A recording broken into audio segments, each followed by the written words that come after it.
Hi and welcome to section 10, Testing and References. In this section we will see how to test our code and we will give you some reference material so you can explore the wonderful world of Node.js even more. In this section we will look at testing frameworks and we will dive into spies. We will see how to test some REST APIs and we will also give you some reference sites, what to do next after this course. Now we move on to the first video of this section that deals with testing and spying. As a programmer, it's very important to test your code.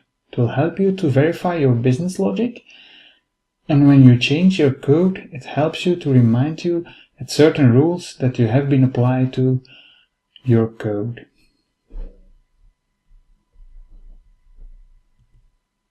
In this video we're going to take a look at the differences between Jasmine and Mocha. Then we will show you how to spy on an object with Jasmine. At the end we will provide you with some information about some other tools that are very handy when you are setting up your environment with a great testing suite. In Node.js we have some testing frameworks. The two most famous frameworks are Mocha and Jasmine. I want to show you how much these frameworks look at each other. They have some small differences, so first of all we will install Mocha.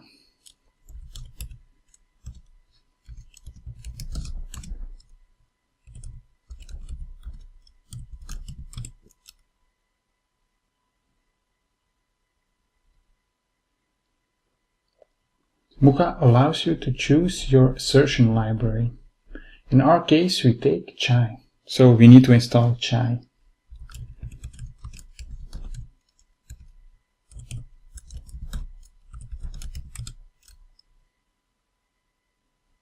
Great.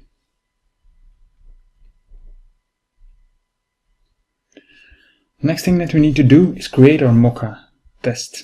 We do this with creating a new file, mocha_test.js, and then in that file we will define Chai,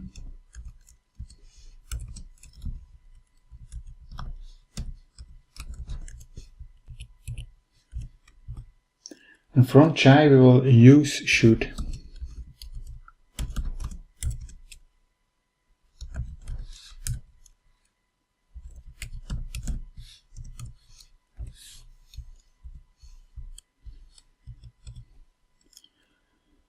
First of all, we need to describe our test. So we'll start with describe. We name our test suite array because we are going to test something around array.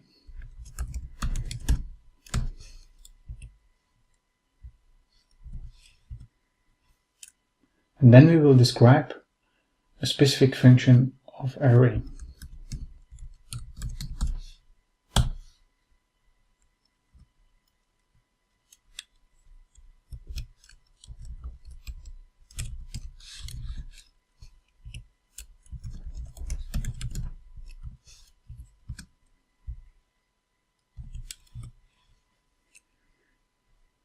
Our test always needs to start with it. Then we need to describe what we will test. So should return -1 when the value is not present. Then we have a callback, and in that callback we will have our test.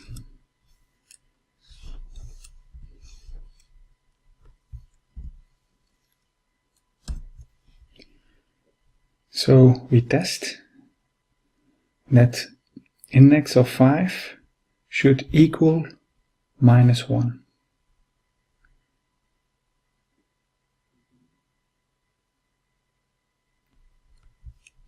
Chai is very describable. Foo should be a string. Foo should have length 3. So it's really great to read, and that's just fantastic. So before we can run our Mocha test, we need to install Mocha globally.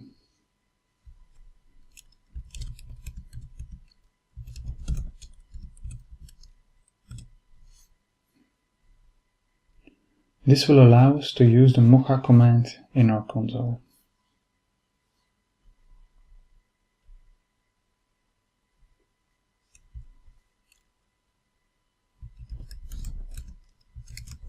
So with mocha_test, we can execute our tests. This results in the following outcome. You can see the same structure as we did with describe, and then our test itself, with a great explanation of our test. Now we can do the same with Jasmine. So first of all, we need to install Jasmine in our project.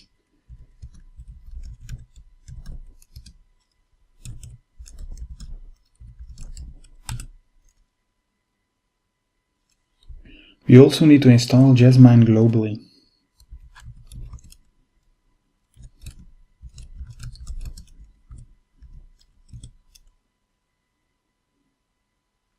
Then we can use Jasmine init to initialize our project. You see that we have a folder now with specs, and then we have a jasmine.json file which describes the setup of Jasmine in our project. Next thing that we can do is create a Jasmine test.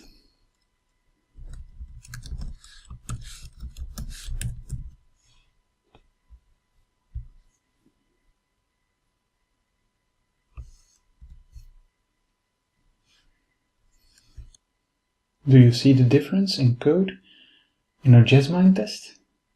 Well, it's hard to spot, right? Take a good look at the assertion code.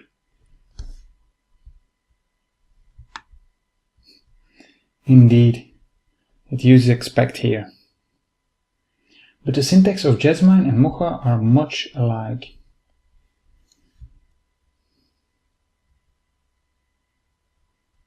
We now can run Jasmine with the following command. Just type Jasmine.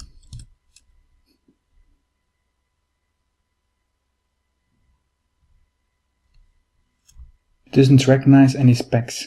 That's because the name of our file. We need to rename it, and we need to add _spec to it.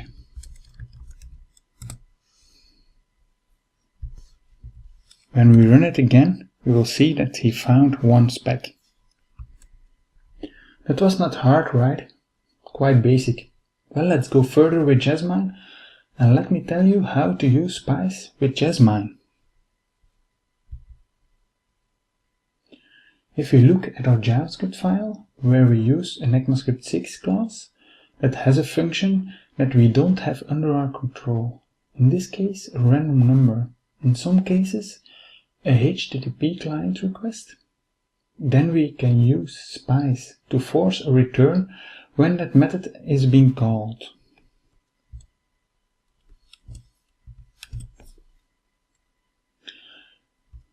We can add a useWeapon method to our bond class, and this method will use the SomeNumber method. Now let's create our test in our specs folder of Jasmine. We call it bond_spec.javascript, and at the top we declare bond, and we require our bond class.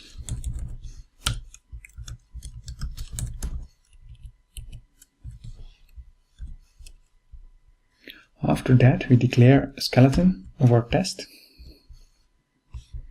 Then we can declare a fake bond object.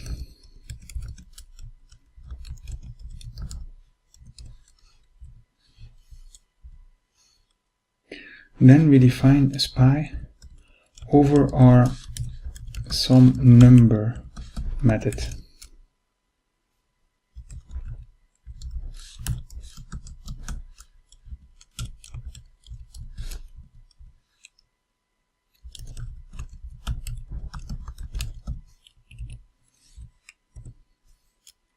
Then we will call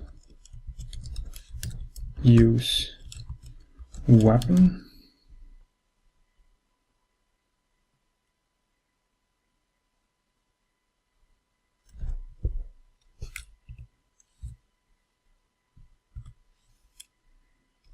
And then we will expect when we call fake bond dot some number to have been called. So here we test that some number is being called when we call use weapon. That's great. And now we can run our test suite again. We have 2 specs and 0 failures. That's great, right? Now we can test that a certain method is being called, but we want to test the internal behavior too. So how can we do that? Let me show that to you. Well, we can force a return type on our SomeNumber method. We know that this method can result in a 0, 1, 2, 3 or 4, but we always want to have the result 2. First of all, we need to define or spy on another way. We can do that as follows. Spy on, then our object, and then our method name.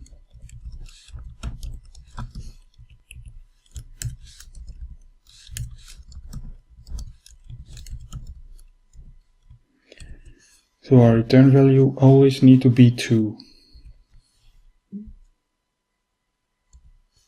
Then we need to capture our return value of use weapon in a variable weapon.